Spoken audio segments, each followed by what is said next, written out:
Universidad IEXPRO.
Universidad IEXPRO.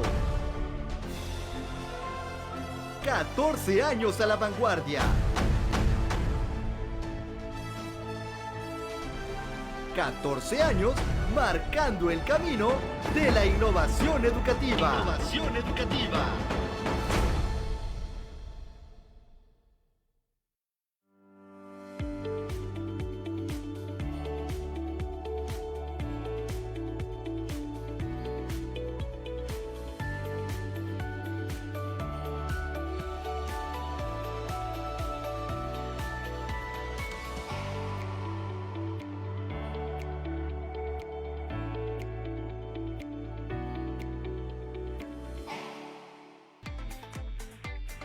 Conéctate con IEXPRO. Conéctate con IEXPRO. Nuestros invitados del día son el doctor Pedro Viveros Viveros. Él es licenciado en Derecho, maestro en Desarrollo Humano, doctor en Derechos Humanos y Litigación Oral y egresado y docente distinguido IEXPRO. El doctor Alejandro Gómez Guillén. Él es licenciado en Ciencias Políticas, maestro en Derecho Civil, doctor en Derechos Humanos y Litigación Oral y egresado y docente distinguido IEXPRO. Y la doctora María de los Ángeles Sánchez López. Ella es licenciada en Derecho, maestra en Derecho Civil, maestra en Defensa de los Derechos Humanos, doctora en Derecho y docente distinguida IEXPRO.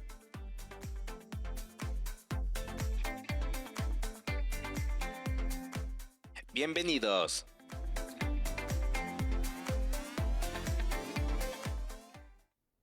¿Qué tal? Muy buenas tardes. Qué gusto saludarlos y bienvenidos a una emisión más de Conéctate con IEXPRO. Soy Héctor Iván Jiménez Esponda y el día de hoy me toca moderar este fabuloso panel con un tema por demás importante, relevante y de actualidad. El día de hoy nos toca hablar de prevención y la legislación contra la explotación sexual y la trata de personas. Como se dieron cuenta, tuvimos la presentación de nuestros panelistas, un panel de lujo con amplia experiencia. Ya tuvieron la oportunidad de ver lo que tiene que ver con su formación académica. Y bueno, a mí me corresponde hablar sobre lo que es su experiencia profesional. Antes de continuar, quiero hacer mención y pedirles una disculpa porque el doctor Pedro Viveros no nos va a poder acompañar. Tuvo una emergencia médica de carácter personal, así que esperemos que en otra emisión pueda estar con nosotros y le deseamos todo lo mejor. Así que vamos a continuar con nuestro programa. Y bueno, me toca presentar a la doctora María de los Ángeles Sánchez López. Ella es abogada, académica, investigadora, así como también consultora para Global Worker Justice Alliance. Ha participado en diversos cursos, talleres y seminarios, entre los que destacan el Seminario Internacional de Derecho Nacional e Internacional impartido por la Suprema Corte de Justicia de la Nación y la Corte Interamericana de los Derechos Humanos. Fue integrante de la Comisión de Política Gubernamental en materia de derechos humanos, dando seguimiento al Programa Nacional de Derechos Humanos. Fue convocada, además, a participar en las mesas de trabajo para la redacción de la Relatoría para el Programa Nacional de Derechos Humanos en la etapa consultiva. Asimismo, ha participado en reflexiones jurídicas contemporáneas en el Anuario 2019. Su participación tiene que ver con reflexiones en torno a la trata de personas con fines de explotación laboral en el sector agrícola mexicano. Se ha desempeñado además en el Servicio Público Federal y en la titularidad de la Dirección Ejecutiva de Participación Ciudadana del OPLE, aquí en nuestro estado de Chiapas. Entre sus publicaciones más recientes se encuentran la inserción de las mujeres indígenas de Chiapas a la migración laboral interna, segmentación de su trabajo migrante y acceso a derechos laborales. Tiene experiencias de género en la migración y la importancia de la participación ciudadana en la construcción de los derechos de las mujeres en Chiapas.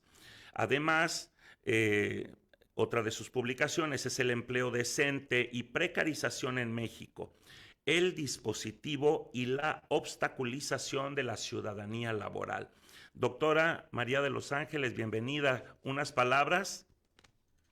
Claro que sí, con mucho gusto.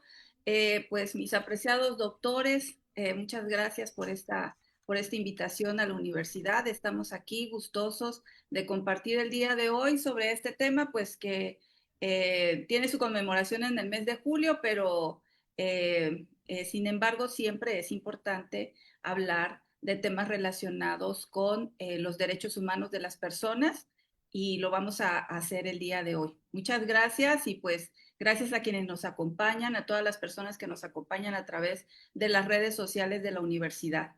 Muchas gracias. Muchas gracias, maestra. Y aprovecho también para que toda la audiencia que se está conectando a nuestra emisión, pues también vaya preparando sus preguntas para que al final de la misma tengamos una manera de consultar con ustedes, los expertos y por supuesto académicos de IEXPRO. Por el otro lado, nos acompaña el doctor Alejandro Gómez Guillén, que nos acompaña aquí en forma presencial en el estudio y que, bueno, actualmente es servidor público en el Tribunal Electoral. Además, fungió como coordinador de capacitación en la Visitaduría Adjunta Regional de Comitán, ha sido tramitador general en el área de quejas y orientaciones, ha sido encargado del Instituto de Investigación y Capacitación como capacitador general en temas referentes a los derechos humanos. Por otro lado, ha impartido diversos cursos y talleres en donde algunos que son necesarios destacar, pues tienen que ver con la trata de personas, con la criminología, con los derechos humanos básicos, con la violación a los derechos humanos en la detención de personas, derechos humanos en sí, el conocimiento de los derechos humanos y la presentación de la queja ante la Comisión Estatal de los Derechos Humanos y, por supuesto, en constante aprendizaje, actualización y profesionalización. Doctor Alejandro Gómez, bienvenido a esta emisión de Conéctate IEXPRO. Muchas gracias, mi querido doctor, de verdad. Doctora, ¿cómo está usted? Qué gusto saludarla, doctora María. Un placer, como siempre, verla y escucharla. Mi querido doctor, como siempre, es un gustazo poder estar con usted. Muchas gracias. Y sí, me sumo al comentario que hacía a la doctora al inicio de esta actividad. Vamos a tratar de encontrar, pues, esa información, sobre todo para todas las personas que nos están haciendo el favor de ver, de escucharnos a través y de vernos a través de las redes sociales. Muchas gracias, buenas tardes. Y vamos a tratar, pues, de hablar un poquito de ese tema que es tan doloso, que es realmente un tema muy complejo, doctor. Tras bambalinas hacíamos algunas acotaciones y definitivamente es un tema que uno dice, no, pues, trata, explotación sexual cerca de mí, no, pues eso no sucede, cuando en realidad es una situación que ocurre más de lo que nosotros quisiéramos y más cerca de lo que nosotros quisiéramos. Vivimos en un estado, en una entidad federativa en la que en coordinación con otras dos más que están sobre el mismo Pacífico, pues tenemos la mayor cantidad de personas en riesgo, ¿no? Sobre todo Chiapas, al tener pues una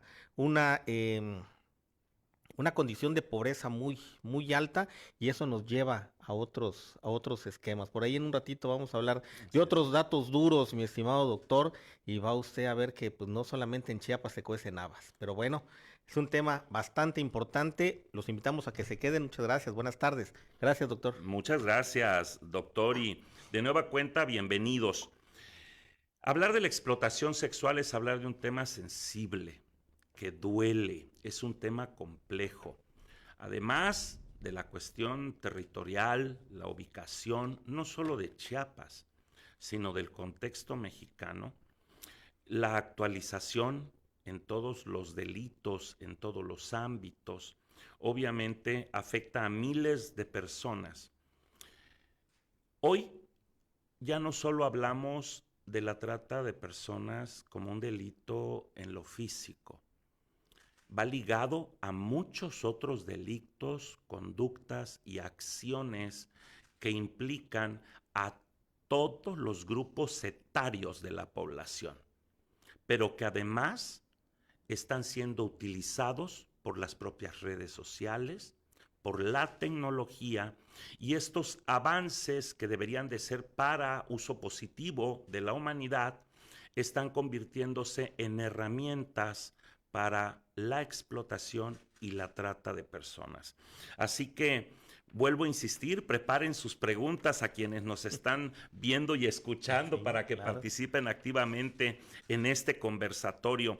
Yo quisiera, para dar inicio al mismo, preguntarle a la doctora María de Los Ángeles Sánchez López, como una forma de introducir a nuestra audiencia, ¿qué se entiende por explotación de una persona según la Ley General para prevenir, sancionar y erradicar los delitos en materia de trata de personas y para la protección y asistencia de las víctimas de estos delitos? ¿Qué entendemos? Adelante, por favor. Claro que sí, con mucho gusto. Primero, me gustaría mencionar, lo vamos a igual a recuperar un poquito más adelante, la forma en la que, digamos, se construyó esta ley que data del año 2012 y cuya última reforma fue pues el año pasado, en junio, si no mal recuerdo, del año pasado, para hacer modificaciones, dentro de algunas de las cuales la inserción del enfoque de derechos humanos, la perspectiva de género, la multiculturalidad e interculturalidad también, y la interseccionalidad. Pero antes de hablar de la explotación, me gustaría como acotar que esta se encuentra dentro de la trata de personas, que la trata de personas, que se encuentra definida en el artículo 10 de la propia Ley General, se entiende como acción, pero también como misión, siempre dolosa, ¿no? En la que una persona o varias personas cometen esta acción o esta omisión con la finalidad de captar, de enganchar, de transportar, de transferir, de retener, de entregar, de recibir, o en todo caso de alojar a una o varias personas con fines de explotación. Y aquí es en donde ya entra el tema de la explotación. El mismo artículo 10 nos establece que existen 11 formas de explotación, dentro de las cuales pues se encuentra, por ejemplo, la esclavitud, la explotación laboral, se encuentra el trabajo, los servicios forzados, incluso la experimentación biomédica puede articularse dentro de estas 11 formas de explotación. De la que vamos a hablar hoy, y que es una, desafortunadamente, de las más, dijéramos, comunes, es precisamente aquella que tiene que ver con la explotación, que antes denominábamos con fines de explotación sexual, ¿no? La trata de personas con fines de explotación sexual, y que hoy encuadra dentro de estos 11 tipos de explotación con lo que se denomina prostitución ajena, ¿no? Porque en México la prostitución no es un delito, la prostitución ajena sí, y entra dentro de estos límites que la misma ley, dentro de estas 11 fracciones del propio artículo 10, nos define y establece cuáles son. A lo largo, ya luego más adelante de la ley, establece de manera muy específica en qué consiste cada una de ellas. Entonces, un poco como para ir abriendo este tema, que como bien comentan mis estimados doctores allá en el foro, es un tema totalmente lacerante de las sociedades y sobre todo de los derechos humanos de las personas. Gracias. Muchas gracias, doctora. Me gustaría preguntarle al doctor Alejandro Gómez Guillén, siguiendo esta misma línea, ¿qué obligaciones específicas tienen las autoridades desde un enfoque de derechos humanos para prevenir precisamente la trata de personas y brindar la atención integral a las víctimas y especialmente a las que pertenecen a los grupos vulnerables? Grupos vulnerables, fíjese usted que creo que lo comentábamos en algún otro momento, doctor, y decíamos de los grupos vulnerables y vulnerados, porque luego también ese es otro tema que hay que tener en consideración. No todos son grupos vulnerables, también hay grupos vulnerados. Entonces, dentro de estos grupos vulnerados, quizás encontremos a todos los que están bajo esa explotación sexual y esa trata de personas, porque a veces son las condiciones las que originan que se lleguen a producir este tipo de fenómenos. Ahora, ¿qué obligaciones específicas tienen las autoridades? Creo que lo hemos venido diciendo en todos los foros que tenemos la oportunidad de estar en temas de derechos humanos, que pues son las que establece el artículo 1, párrafo 3 constitucional. Es decir, el Estado tiene que trabajar de manera coordinada, no solamente el poder ejecutivo, legislativo y judicial, sino con la sociedad en su conjunto, para poder aplicar estas políticas públicas que nos lleven a encontrar los mecanismos suficientes para evitar todo este tipo de acciones. Los hay, los acaba de comentar ahorita la doctora, nos los acaba de decir de manera muy puntual, pero entonces nos quedamos a que está por escrito. Y se encuentra en una ley y se encuentra en una norma, como dicen todos los abogados, es objetivo y mientras esté escrito lo podemos aplicar. Pero ¿qué sucede con todo aquello que la doctora conoce muy bien el tema, cuando estamos en una especie de litigio estratégico y entonces vamos a buscar que los derechos humanos no siempre están protegidos por las leyes, sino que tenemos que armar su protección a través de precisamente los mecanismos nacionales e internacionales para poder llegar a soluciones efectivas, estimado doctor? Y eso creo que es donde más estamos dolosos en este Estado mexicano, porque sí existen las normas, sí están, las necesitamos aplicar. Creo que esa es la parte más importante, aplicarlas como se debe, y ahí es donde el Estado pues nos ha quedado debiendo. Hay deudas históricas. Y dentro de estos grupos vulnerables, pues encontramos por supuesto a las mujeres en primera instancia, pero también están niñas, niños, adolescentes, están personas de comunidades originarias, están los afromexicanos. Realmente hay mucho. Las personas adultas mayores, hasta las personas adultas mayores, son susceptibles de explotación. Entonces, ¿qué necesitamos? Ya conocemos la ley, ya la tenemos. Bueno, ahora hay que aplicar, pero por supuesto, estimados doctores, lo que necesitamos ahora es tener instituciones que realmente hagan esa función de proteger, prevenir, erradicar y sancionar en el momento adecuado a estas personas que cometen estos ilícitos, ¿no? Entonces, por ahí vamos, mi querido doctor. Y me parece importantísimo que se haga hincapié no solo al artículo 1 constitucional, en donde establece definitivamente las obligaciones de las autoridades de promover, garantizar, correcto, prevenir, sino además de investigar, perseguir y sancionar. Es correcto. ¿No? Otro de los detalles que creo que vale la pena resaltar es conocer específicamente, hablando de grupos vulnerables, las reglas de Brasilia, que son las que establecen cuáles son estos grupos vulnerables y quiénes los integran. Es correcto. ¿No? Entonces, es una parte importante porque para poder ayudar a esos grupos vulnerables, como usted bien lo señaló, doctor, es necesario que conozcamos cuáles son los documentos nacionales y además el sistema interamericano. Es correcto, y agrego el protocolo de Palermo también, además, para que lo vayan conociendo un poquito más, claro, esta materia, porque realmente creo que necesitamos, todos los que en algún momento hemos tratado de defender los derechos humanos, también necesitamos conocer todos los instrumentos, no solo nacionales, como acaba usted de decir, sino también lo interamericano, y también llegar a conocer todos aquellos documentos que emite la ONU. Así es. Aquella evaluación periódica universal, pocas personas lo conocen y pocas personas le dan el valor que necesita. Total. Porque no solamente la respuesta del Estado, sino los informes sombra que vienen de todas esas asociaciones civiles que conocen y tienen el dato duro. Totalmente de acuerdo. Yo quisiera poner en la mesa una pregunta para los dos, a ver quién me quiere contestar, porque aunque el Estado no sea el actor directo de la explotación sexual y la trata de personas, pues tenemos que entender que muchas veces existe una omisión, claro, o una inacción o una indiferencia, dicen y comentan algunos ciudadanos, ¿no? Puede ser por falta de recursos públicos, puede ser por falta de recursos humanos, puede ser por falta de políticas públicas efectivas, pero esto también constituye una violación a los derechos humanos.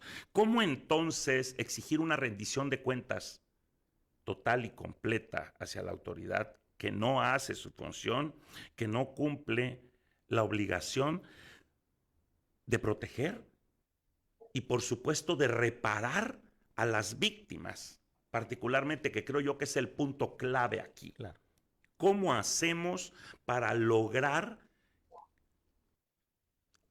no me gustaría decir la palabra evidenciar, pero sí exigirle a la autoridad que actúe y que logre la reparación de las víctimas de estos delitos?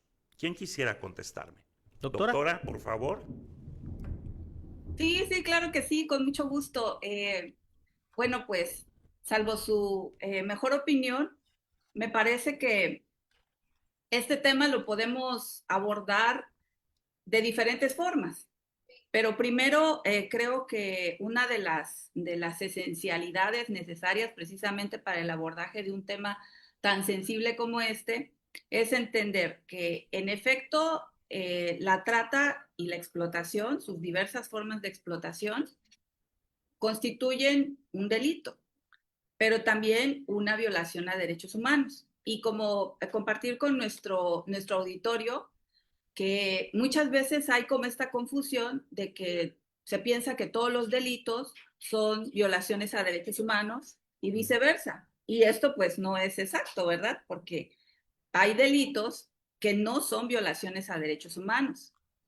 Y en ese sentido, a mí me gustaría poner sobre la mesa que podemos afirmar, ¿verdad? No sé si comparten conmigo esta idea.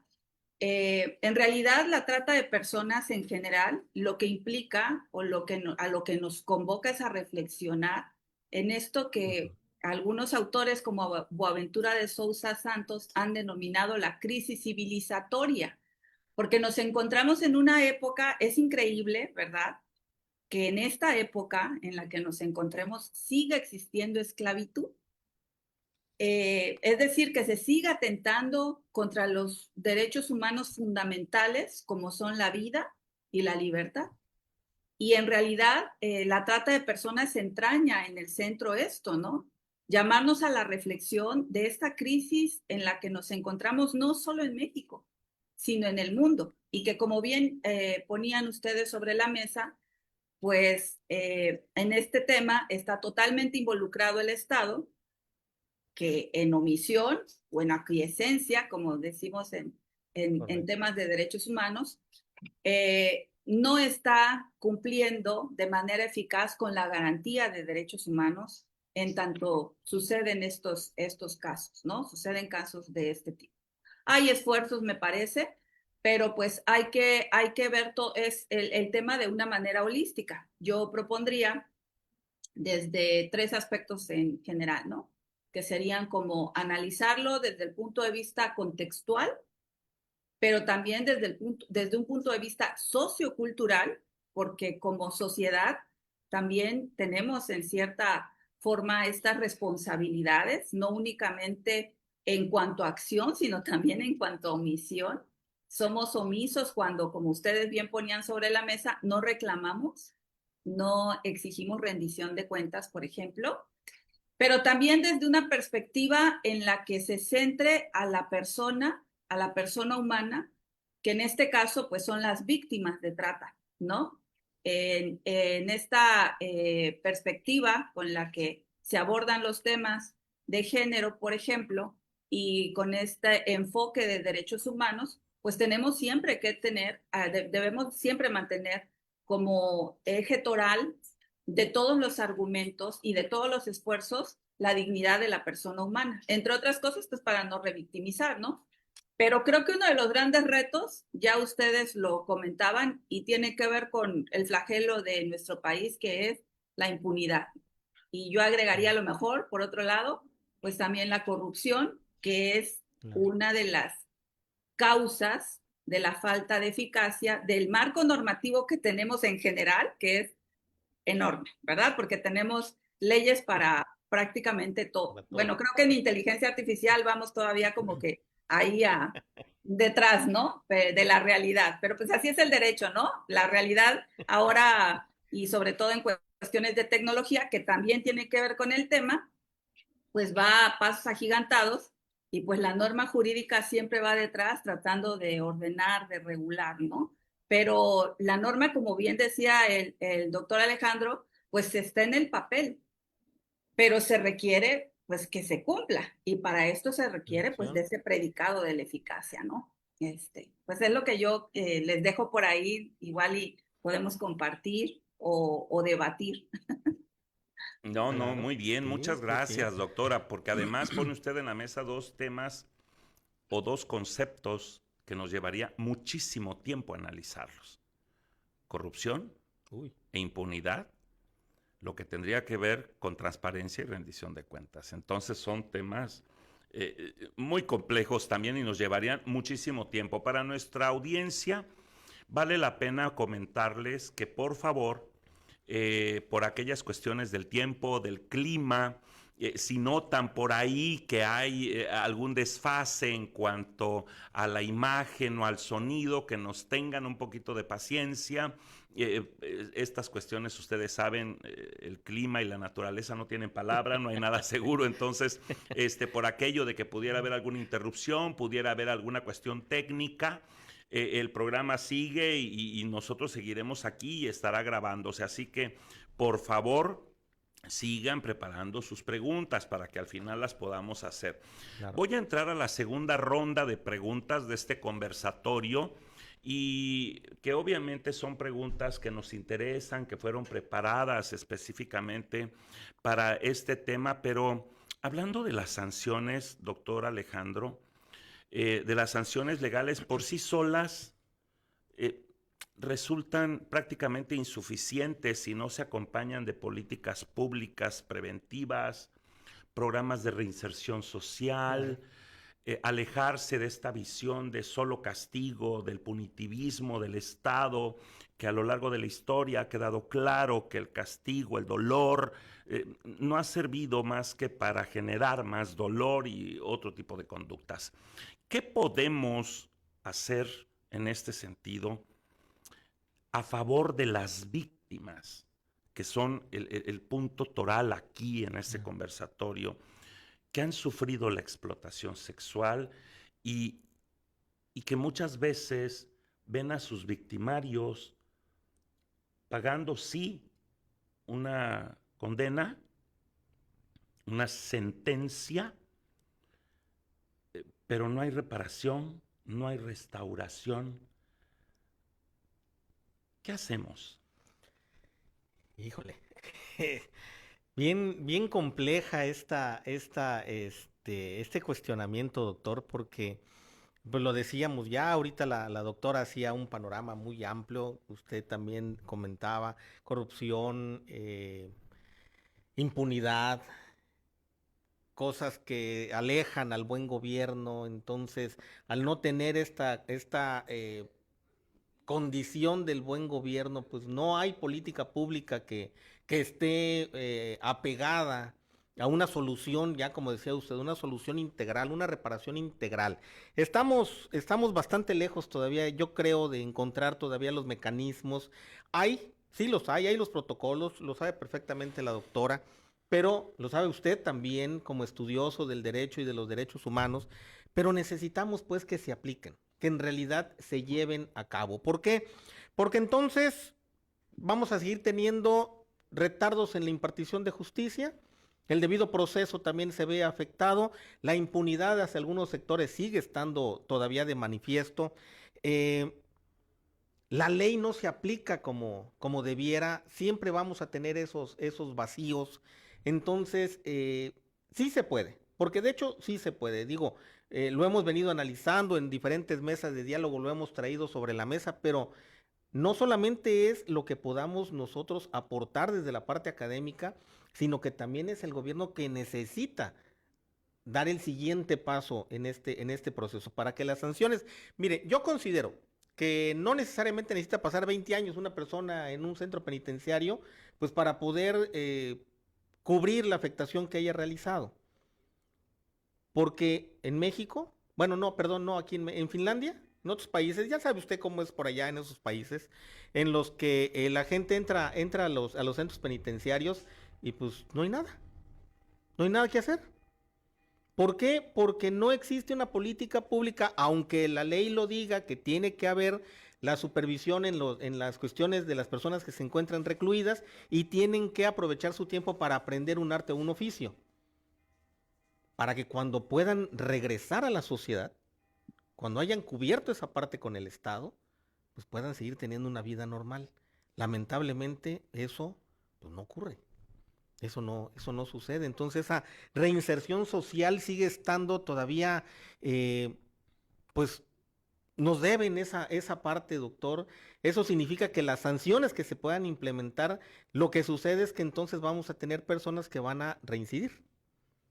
Y otra vez, y entonces por más buena fe que se tenga para resolver los problemas, si no existen políticas públicas diseñadas específicamente para la resolución de este tipo de daños ocasionados a las víctimas, pues vamos a seguir en un ciclo que es el que hemos venido teniendo hasta el día de hoy y que no podemos salir de él, porque no hay la voluntad política para hacerlo.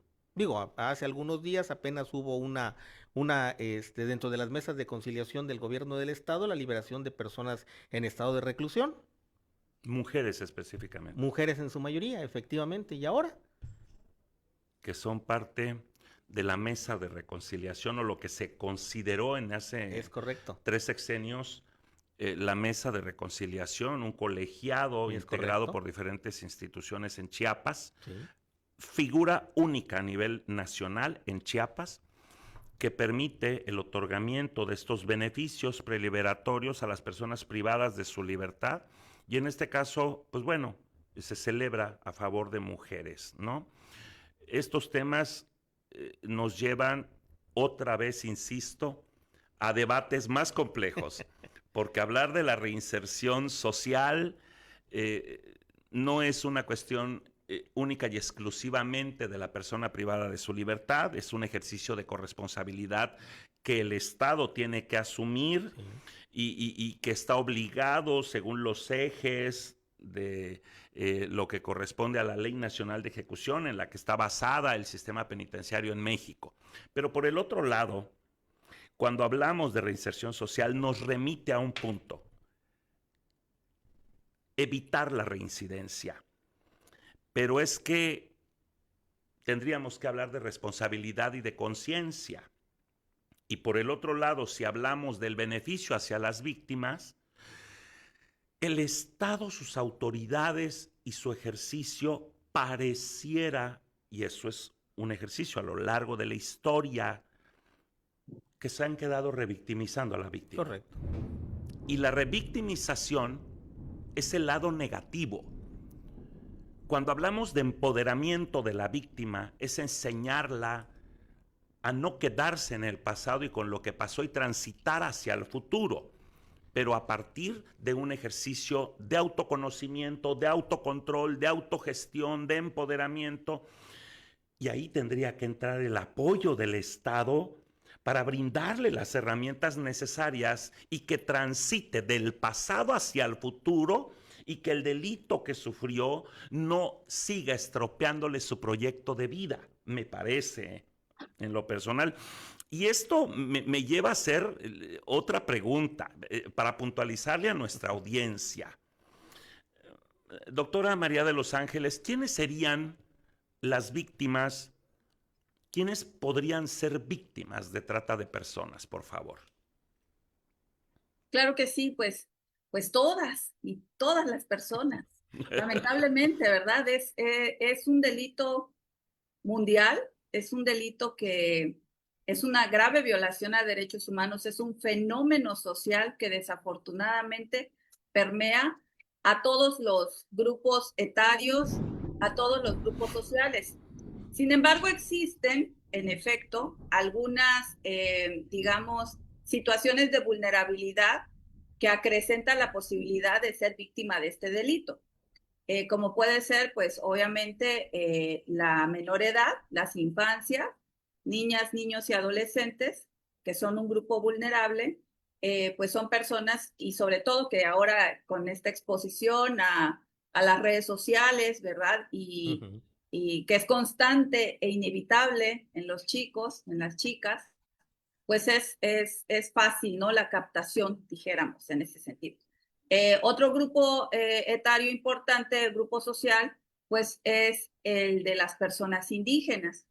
En el caso particular, yo me he interesado por el tema de jornaleros agrícolas y es en donde hemos encontrado situaciones que en realidad pueden ser consideradas trata de personas y tiene que ver con migración interna. Indígenas que se trasladan por el territorio nacional sin hablar español o hablándolo no en un 100%. Esto acrecenta su vulnerabilidad. Las personas migrantes, por otro lado, también son otro grupo social que vulnerable y de fácil enganche y que pueden ser potenciales víctimas de este lamentable fenómeno. Pero en realidad, hace un momento, creo, me parece que escuchaba que mencionaban a las personas adultas mayores y en general cualquier persona que tenga una vulnerabilidad, pues es un grupo que potencialmente puede encontrarse como víctima o puede llegar a ser víctima de trata de personas. Pero yo quisiera terminar con la delimitación de lo que vamos a entender por víctima, porque cuando hablamos de una víctima, muchas veces pensamos, pues es la persona que está sufriendo el delito de trata, y en realidad no única, o la violación a derechos humanos.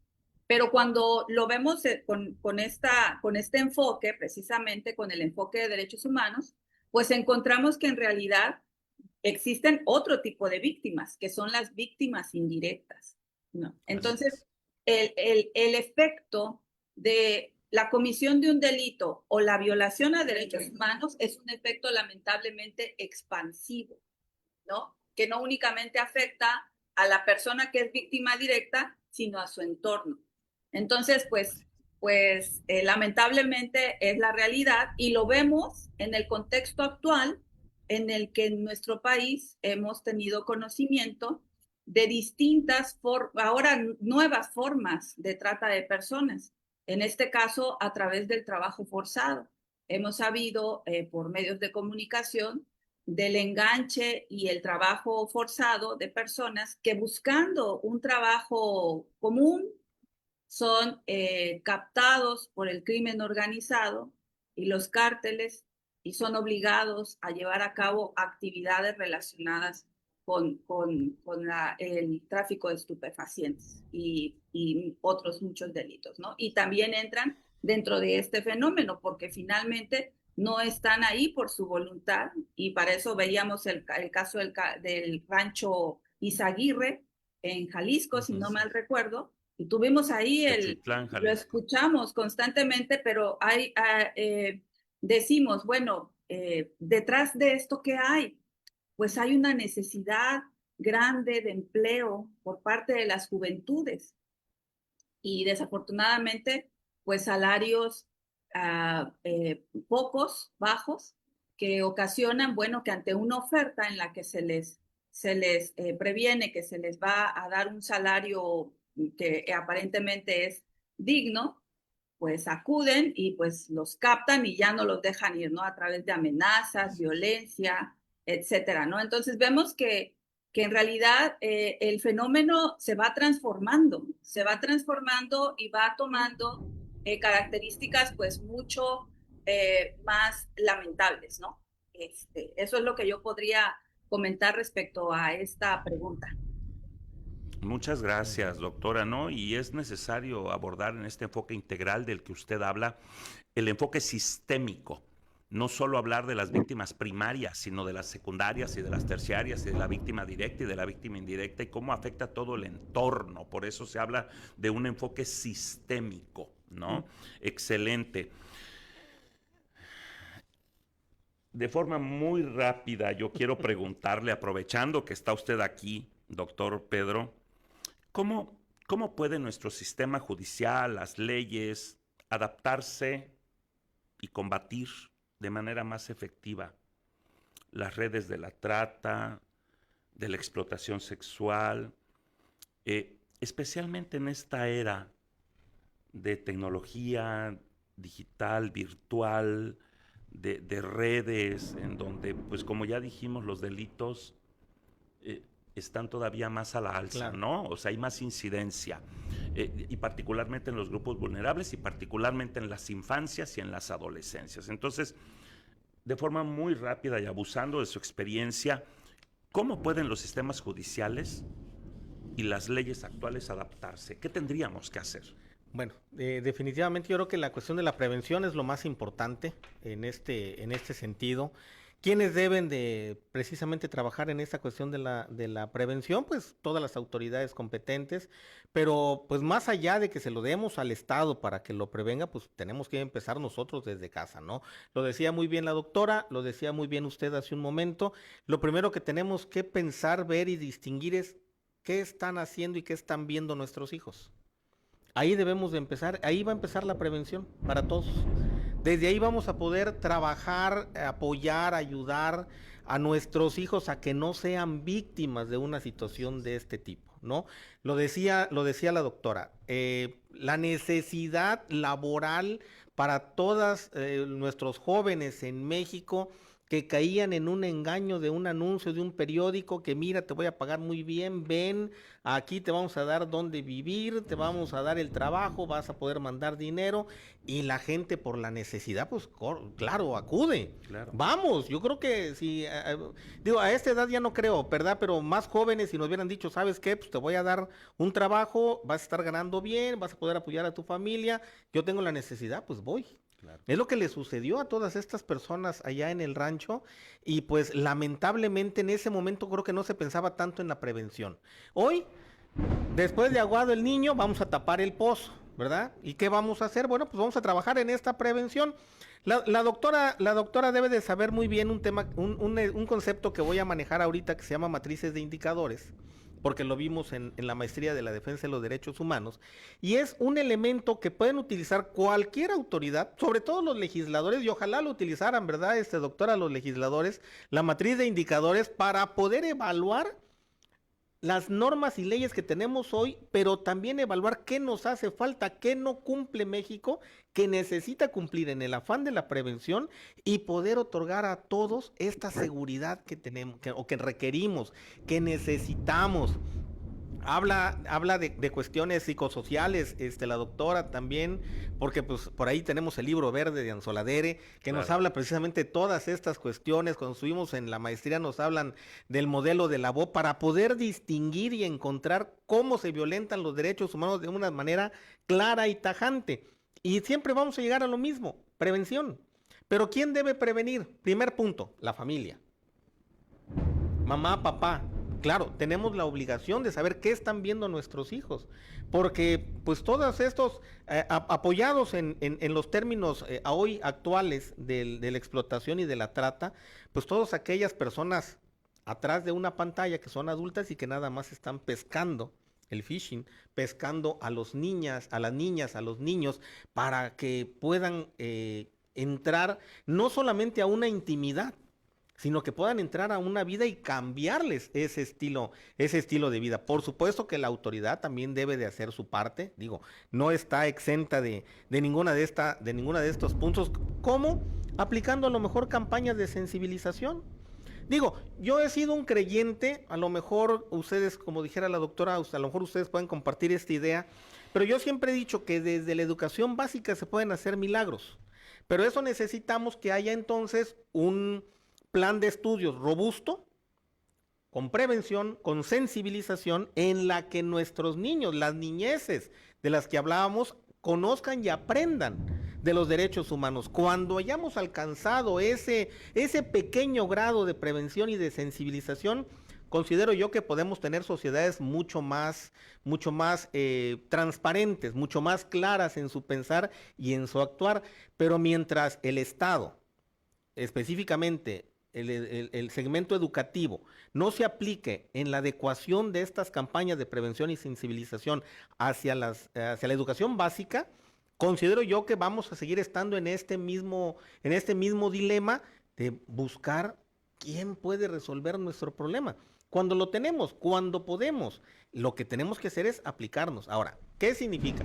¿Que hay que hacer adecuaciones a la Ley General de Educación? Sí, claro, pero hay que aplicarlas. Por eso yo decía, en esta matriz de indicadores, determinar qué sí cumple el Estado, qué no cumple, qué dice Organización de Naciones Unidas, qué dice el sistema interamericano con nuestras leyes y qué incumple México. Y en donde incumple, entonces vamos a atacar, porque entonces hablamos ya hasta de presupuestos asignados. Totalmente de acuerdo. Y yo quisiera aportar un poco a este tema y a lo que han señalado.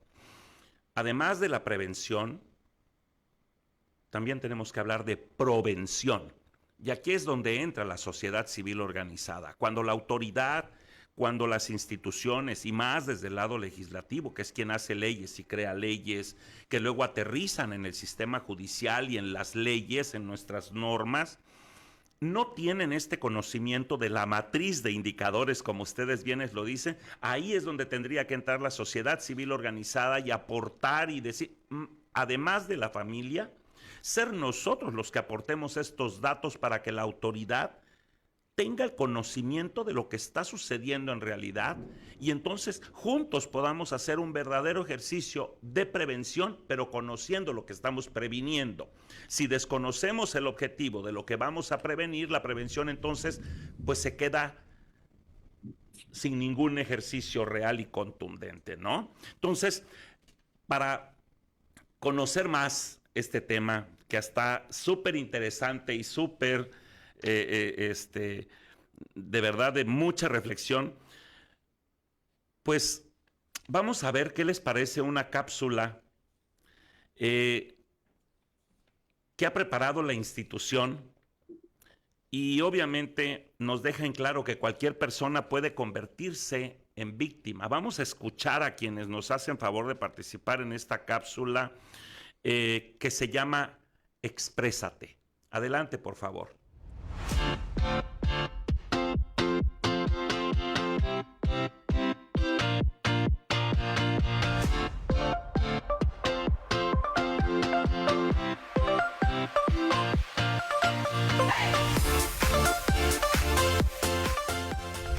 Saludos a todos los que nos ven a través de nuestro programa Conéctate con IEXPRO. El día de hoy nos encontramos en las instalaciones de la Comisión Estatal de Búsqueda de Personas.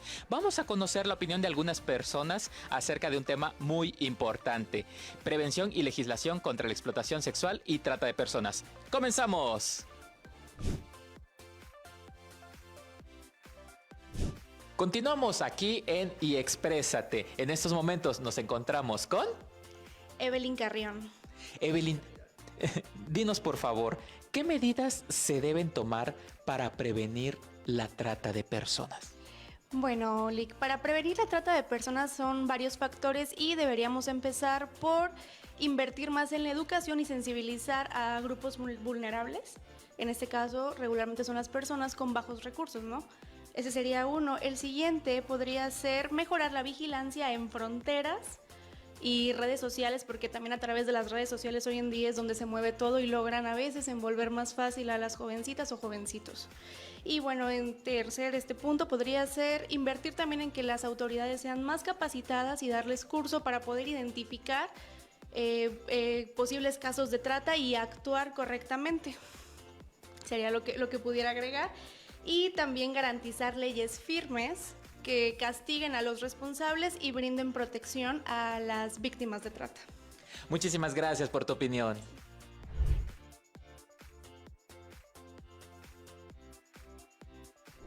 En este momento nos encontramos con la licenciada Alejandra Ruiz. Alejandra, dinos por favor, ¿qué leyes o reformas de la legislación sugerirías para fortalecer la protección de las víctimas? Para la ley de víctimas del estado de Chiapas ya se establece derechos importantes tales como son el derecho al saber el paradero de personas desaparecidas, a que se inicie una búsqueda eficaz e inmediata y también tenemos derecho a participar como representantes de proceso de exhumación y de identificación.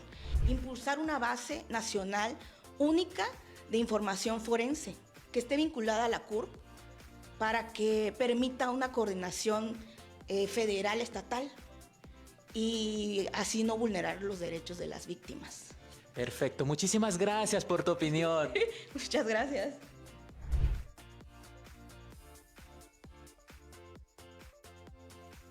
Estimado Oscar, ¿podrías describirnos algunos factores sociales, económicos o culturales que puedan contribuir a que se presenten los delitos de explotación sexual y trata de personas? Claro que sí, mi estimado. Un ejemplo básico podría ser, por ejemplo, en nuestras propias viviendas, en nuestros hogares. Un ejemplo de alguna familia que el papá sea alcohólico, que la mamá no le ponga atención a los hijos, o que vengan de una familia disfuncional. Por lo regular siempre son los niños los más afectados, ¿no? Esto en sentido de que ya no quieren vivir en sus hogares y buscan una alternativa para un mejor estilo de vida. Es ahí donde vienen los engaños de personas que les ofrecen falsas promesas de trabajo, una comodidad, una estabilidad. En caso de las mujeres, a veces las drogan, a veces las engañan con que sí se van a casar con ellos y es pura mentira. Las golpean, las obligan a tener trabajos sexuales, a los niños los obligan a vender en las calles, los obligan inclusive a prostituirse también. Eso pasa tanto con hombres como mujeres. Hay hombres que igual involuntariamente tienen que acceder a ese tipo de trabajos con ese tipo de personas con tal de contribuir en su vida. Lamentablemente, ahora sí que ese es un mundo de no acabar, ¿no? Pero tratamos de concientizar a las personas, más que nada a las familias. No sé si tengan algún familiar o algún sobrino, hijo, hija que ven que está sufriendo y ven que los papás no le dan la índole correspondiente, acérquense a ellos. No hay nada mejor que la familia a confiar a un tercero. Muchísimas gracias por su opinión, Oscar. A sus órdenes.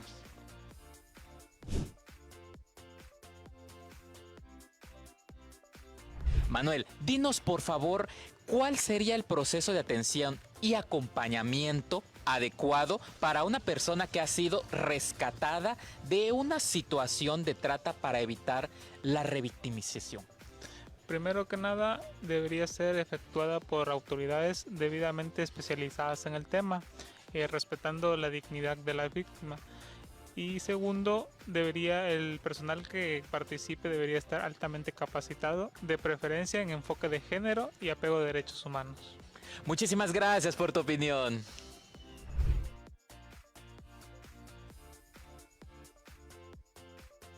Yesenia, dinos por favor, ¿cómo se puede identificar a las personas que son víctimas de trata? Dentro de las personas que son víctimas de trata, hay unas señas muy particulares dentro de lo físico. Algunas de ellas tienen muchos tatuajes o también dentro físicamente está lo que es la desnutrición o que no pueden descansar lo suficiente y se le ven las ojeras, o también a muy temprana edad lo que son arrugas tempranas.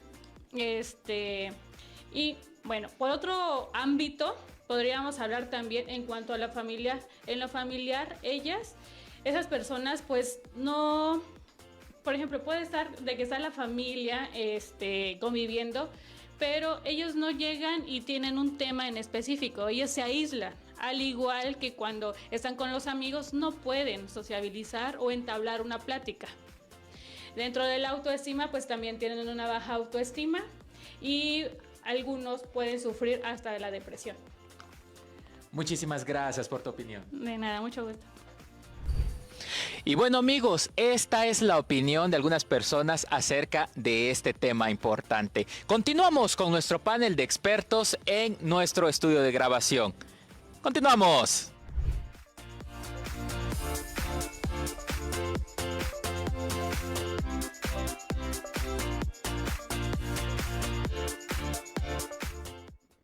Pues muchas gracias. Como pudieron darse cuenta, este tema es sumamente importante, muy complejo, muy extenso. Nos hacen faltas horas, mucho tiempo para poder abordarlo y explayarnos realmente, pero nos deja una gran reflexión y una gran conciencia. Ustedes saben que el tiempo en medios es muy complicado, así que por cuestiones de tiempo, yo quisiera pedirle a la doctora María de los Ángeles que nos haga favor de hacer un cierre, una conclusión breve respecto de este tema y lo que le ha parecido, por favor. Claro que sí, muchas gracias. Pues sí, en efecto, el tiempo pasa sin darnos cuenta, ¿no? Porque es un tema de tantas dimensiones que pues nos da para mucho y además dentro de nuestra charla, la charla que hemos tenido hoy, pues han surgido temas relacionados que nos llaman a una nueva convocatoria. Ojalá nos vuelvan a invitar y estemos por acá hablando de los temas de impunidad, corrupción, porque en realidad esto es parte de la necesaria divulgación de la ciencia, ¿no? Es necesario que la ciudadanía, las personas, todas las personas puedan conocer estos temas, un poco también para generar esta curiosidad de la ciudadanía por enterarse de aspectos que le atañen totalmente. Yo cerraría recuperando lo que comentaba al principio de estos ejes que a través de los cuales yo considero que debe de abordarse el tema de la trata y de la explotación, de sus 11 formas de explotación. Veíamos en este video en el cual pues las personas que son primer contacto con las víctimas en esta comisión y que fueron tan adecuadamente entrevistadas, nos ponen puntos sobre las IES que tienen que ver con la necesidad del reforzamiento de la familia, ¿verdad? La necesidad del reforzamiento de los valores que existen dentro de la sociedad, en este caso, pues de la sociedad mexicana, ¿no? Estos 3 ejes que yo comentaba, pues era abordar el fenómeno desde el contexto, ubicarnos en México. México es un país que tiene situaciones y características muy específicas que van desde su condición de frontera, porque tenemos frontera norte y frontera sur. La frontera sur, que es la entrada, ¿verdad?, de los migrantes de Centro y Sudamérica, ahora decimos de todo el mundo, porque estamos teniendo migración de lugares insospechados. Hace 10 años no teníamos estos registros. Y tenemos una frontera norte tan amplia en donde, bueno, hay historias diversas. Recuperando también sobre este tema, según el Secretariado Ejecutivo de Seguridad Pública, este año se publicaron algunos datos interesantes en cuanto al contexto de la trata en México, ¿no? Y, por ejemplo, Chihuahua y Quintana Roo son los dos primeros lugares en incidencia de trata de personas.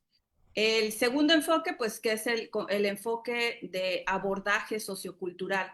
Entender que este fenómeno es un fenómeno que está enraizado en diferentes prácticas, ¿no? Y, por ejemplo, en la que nos competía en esta ocasión, que tiene que ver con esto que denominábamos la trata con fines de explotación sexual, prostitución ajena, según el artículo 10 en estas 11 formas de explotación, pues está enraizado también en una cuestión en la que tiene que ver el Estado, porque el Estado reproduce algunos patrones o simplemente no atiende esta reproducción y que tiene que ver, por ejemplo, con cuestiones de la forma en la que se ha construido la trata a lo largo del tiempo y que tiene que ver con lo que se entiende por feminidad y lo que se entiende por masculinidad. Por ahí escuchaba hoy por la mañana un comentario respecto a que se ha puesto, hoy todos hablaban del tema de una serie basada en un libro de Jorge Ibargüengoitia, que fue escrito por allá de los años 70, pero que está basado en un hecho real que pues en realidad constituye trata, aunque se trata de mujeres homicidas seriales, y que hoy lo vemos bajo otra perspectiva, ¿no? Pero que Jorge Ibargüengoitia hizo pues a base de documentación, porque está basada en un hecho real, el caso de las denominadas poquianchis, así se les conoció, ¿no? Entonces, vemos que a lo largo del tiempo el fenómeno se reproduce. Entonces hay que abordarlo desde esta perspectiva. Esa es mi propuesta. Y por último, terminar en cuanto, y creo que lo escuchamos de manera muy enfática ahora a través de las entrevistas, que sería pues centrarnos también en las necesidades de las víctimas, ¿no? Que además, si lo concatenamos con el contexto mexicano, encontramos pues situaciones que empatan con el enganche de adolescencias a través de medios digitales y que tiene que ver con una cuestión de la forma en la que se está reproduciendo la dinámica familiar hoy en día, y por otro lado la que tiene que ver con el empleo y que ocasiona pues la trata de personas, que en este caso pues trabajo forzado o explotación laboral, que también puede suceder, ¿no?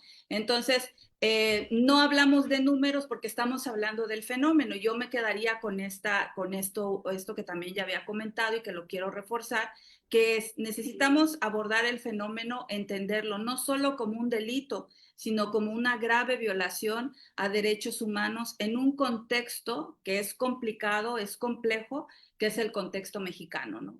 Con una situación de existencia de multiculturalidad a lo largo y a lo ancho del país, y con grandes retos, no solo económicos y culturales y sociales, sino también en el ámbito jurídico, ¿no? Y que pasan por estos temas que pues dejamos sobre la mesa, pero ya no pudimos abordar.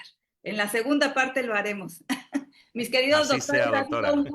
un gusto estar con ustedes esta tarde. Y con Al la contrario, compañía del doctora. público. Gracias, doctora. Igualmente. El gusto es para nosotros. Correcto. Muchas gracias. Doctor, un Híjole, cierre. claro, mire, yo me quedaría con yo secundo lo que dice la doctora, y además agrego la prevención.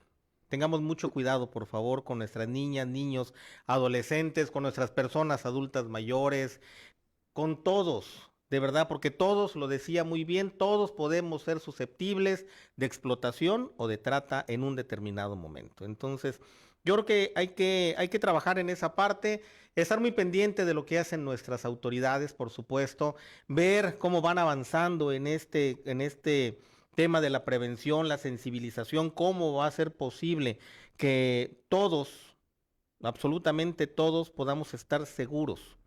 Y en esa seguridad, pues que no exista la explotación, que no hayan más víctimas en términos muy, muy amplios y suficientes, que no existan más víctimas y que en dado caso llegaran a ocurrir, pues la reparación sea integral.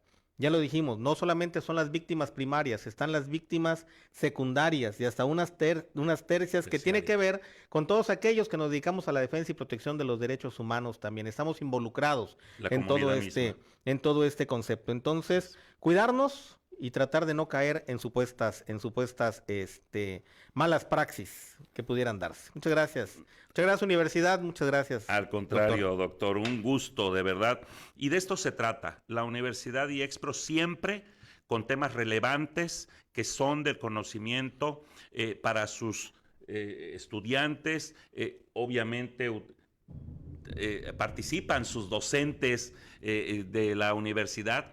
Y lo más importante, temas que son de importancia para la ciudadanía, para la comunidad jurídica y para el bien de nuestro país y de la comunidad académica.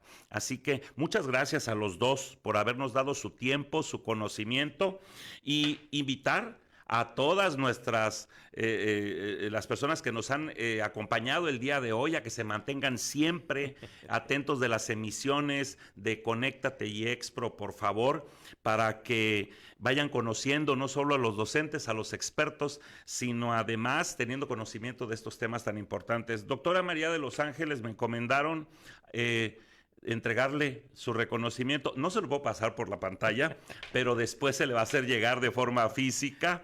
Así que muchas gracias a la doctora María de los Ángeles Sánchez López por su destacada participación como ponente en el programa Conéctate IEXPRO con el tema Prevención y Legislación contra la Explotación Sexual y la Trata de Personas, firmado el 12 de septiembre del año 25 por la doctora Teresa de Jesús Argueta Castro, directora académica de nuestra Universidad IEXPRO. Así que aquí está su reconocimiento y luego se lo hacemos llegar. Muchas gracias, doctora María de los Ángeles. Gracias. Y obviamente Bravo. en este sentido, pues también me voy a permitir hacerle entrega al doctor Alejandro Gómez Guillén, en el mismo sentido, por su destacada participación como ponente en el programa Conéctate y Expro, con el tema Prevención y Legislación contra la Explotación Sexual y la Trata de Personas, firmado en Tuxtla Gutiérrez, Chiapas, el 12 de septiembre del 2025, por la doctora Teresa de Jesús Argueta Castro, directora académica. Y aquí, pues sí me voy a poner de pie para podérselo entregar. Muy bien. Muchas gracias. Muchas gracias, doctor. Apreciado doctor. Muchas gracias, Un muchas honor gracias. haber compartido este espacio. Muchas gracias. Muchas gracias a todos. Y muchas gracias a todos por habernos acompañado. Esperamos verlos en la siguiente emisión. Hasta pronto. Buenas noches. Hasta luego. Hasta pronto. Bye.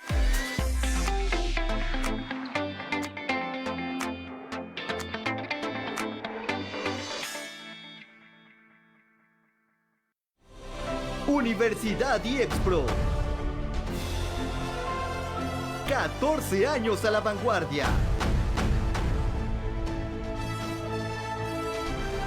14 años marcando el camino de la innovación educativa. Innovación educativa.